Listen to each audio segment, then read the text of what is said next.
Oi, pessoal, boa tarde. Vamos começar a nossa aula de hoje, então, fazendo as correções das atividades dadas na semana passada. Então, vamos lá. Nós aprendemos na aula passada que há dois tipos de narrador. O narrador personagem, que é aquele que participa da história, e o narrador observador, que é aquela pessoa que conta a história, mas que não participa dela. No exercício número 11, nós tínhamos que sublinhar o que fosse fala do narrador e circular o que fosse fala ou pensamento dos personagens. Então, vamos lá. No A é fala do narrador, então tem que sublinhar. No B é fala ou pensamento dos personagens, então eu tenho que circular. No C, esse trecho, nesse meio tempo, o pai ficou inquieto e não podia imaginar o que fazia os jovens demorarem tanto. Eu tenho que sublinhar porque é fala do narrador. Aqui, certamente, pensou, os sete se distraíram com algum jogo ou brincadeira. Eu tenho que circular porque é o pensamento do pai.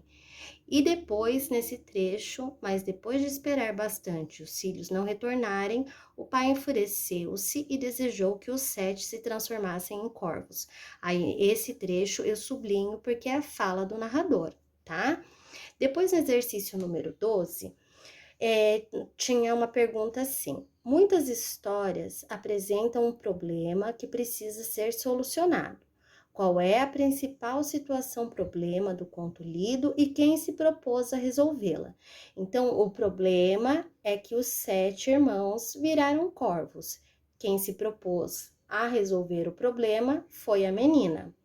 Aí no 13 tá assim: em sua opinião, vai ser fácil para a menina resolver o problema dessa história? E por quê? Bom, aqui, como é uma opinião pessoal, eu dei a minha.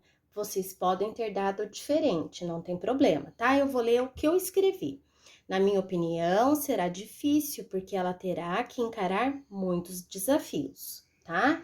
Agora, para hoje, gente, nós vamos fazer aqui o exercício Caminhos da Língua, o uso do G e do J. Então, nós vamos fazer as atividades das páginas 21 e 22 do livro de língua portuguesa. Então, vamos lá.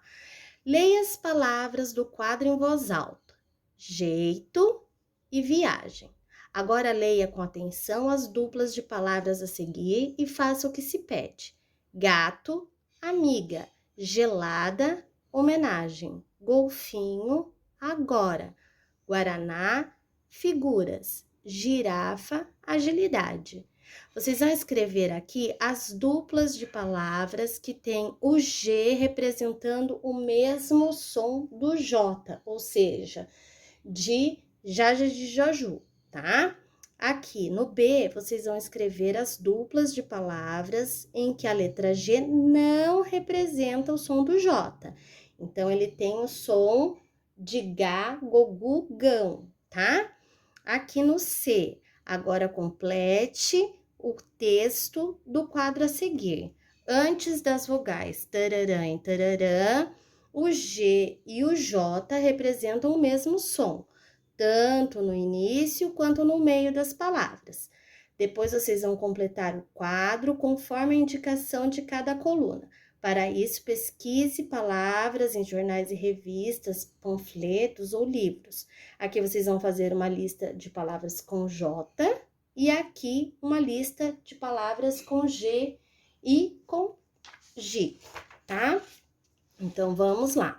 Aqui no exercício número 3, vocês vão formar palavras da mesma família, como no exemplo a seguir. Laranja, laranjal, laranjeira e laranjada. Vocês vão fazer a mesma coisa com essas palavras: jeito, gelo, sujo e justiça. Depois, você sabia que muitas palavras escritas com a letra J são de origem indígena? Veja os exemplos: Jaçanã, jiboia, pajé, jabá, genipapo, jabuticaba. Pesquise outras palavras de origem indígenas escritas com J para saber mais e não ter dúvidas na hora de escrevê-las. Bom, por hoje é isso. Na próxima aula, a professora volta com a correção dessas atividades. Um beijo para vocês e até mais!